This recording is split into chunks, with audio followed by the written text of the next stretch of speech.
খেতে পোস্ত, এখন খাচ্ছ পাস্তা। আগে চড়তে হাতি, এখন ফ্লাইওভারের রাস্তা। বদলে যাচ্ছে, সেমও থাকছে কলকাতার সিন। উঁচু থেকে সার্ভে করছি অনেক অনেক দিন, সেসব গল্প ভুলবো এবার।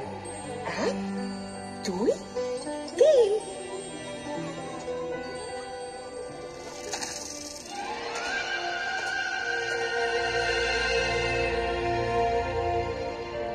আমায় নিয়ে পট এঁকেছে, এখন হচ্ছে মিম।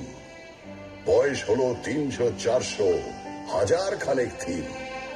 কি বলবে আর কি বলবে না, যদিও মেয়েটা ভালোই চেনা, তবু নিজেও ঘুরতে এলাম, দুজন মিলে থিম।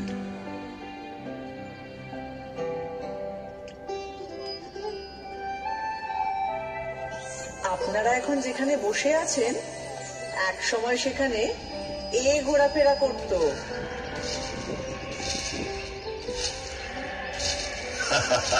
কোথায় জুরাসিক পার্ক আর কোথায় পার্ক স্ট্রিট। এখান থেকে শুরু করলে মোবাইল ফোনে আসতে আসতে 52 এপিসোড লেগে যাবে। তার চেয়ে একটা চেনা জানা ব্ল্যাক এন্ড হোয়াইট দিয়ে শুরু করো। তাহলে এটা দিয়ে করি। একটা গাড়ি সা করে বেরিয়ে এলো 38-2 এলগিন রোডের বাড়ি থেকে 1941 সালের 16ই জানুয়ারি রাত্রে, এবং সোজা ঢুকে পড়ল বাঙালির আড্ডার ভেতর। না না না না না, নেতাজি সুভাষচন্দ্র বসু তার আগেই কলকাতার আত্মায় ছিলেন। উনি তো 1930-এ কলকাতার মেয়র হয়েছিলেন। কংগ্রেসের প্রেসিডেন্ট হয়ে তিনি ভারতেরও আত্মায়। তবে ব্রিটিশদের চোখে এক মন ধুলো দিয়ে ওই মহা নিষ্ক্রমণ। 3-4 রকম ছদ্মবেশ, একেবারে থ্রিলার। তার উপরে আক্ষরিক অর্থেই তিনি মৃত্যুহীন। এরকম সুপার হিরো কলকাতা আর পায়নি।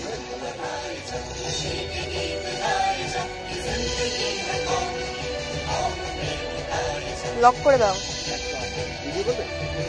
আচ্ছা, কলকাতার সবচেয়ে বড় ভিলেন কে? আমি একজনের কথা বলবো যার কোনো নামই নেই। নামই নেই মানে? 1989 সালে 6 মাস ধরে রাত্রে রাস্তায় শুয়ে থাকা 13 জন গৃহহীন মানুষকে পাথর দিয়ে খুন করে কেউ একজন।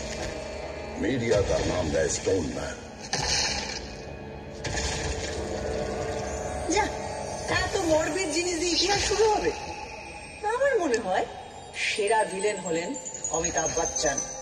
অমিতাভ বচ্চন? কেন?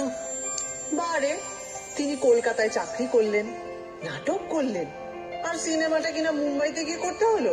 কি হতো বাংলা সিনেমার নায়ক হলে? সে তো ক্লিফ রিচার্ডও ছোটবেলায় কলকাতায় ছিলেন, মানে হাওড়ায়, কিন্তু সে তো একই হলো। অত বড় একটা গায়ক এখানে থাকলে হয়তো সুমন চ্যাটার্জির মতো জীবনমুখী শুরু করে দিতেন।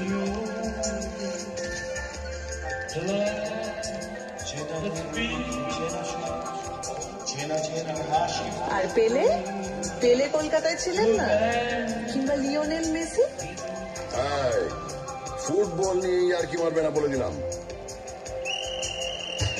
1911 সাল আইএফএ শিল্ডের ফাইনালে 2-1 গোলে মোহনবাগান হারিয়ে দিল সাহেব টিম ইস্ট ইয়র্কশায়ার রেজিমেন্টকে। ভাবা যায়, পরাধীন দেশে ইংরেজ টিমকে হারাচ্ছে একটা দল যার সকলে ভারতীয়। কলকাতার ইতিহাসে জল জল করছে সেই দিনটা। ওই সালেই কিন্তু ভারতের রাজধানী সরিয়ে নিয়ে যাওয়া হচ্ছে দিল্লিতে। তার আগে 139 বছর ধরে আমিই ছিলাম রাজধানী। ব্রিটিশ ভারতের মোস্ট ইম্পর্টেন্ট শহর। আরে তাতে লজ্জার কি? এ তো গর্বের ব্যাপার। কলকাতায় তখন স্বাধীনতা আন্দোলনের এমন ঝাঁজ ব্রিটিশরা সইতে পারছিল না। তাই 1905-এ ঠিক করলো বাংলাকে বিভাগ করে দেওয়া হোক।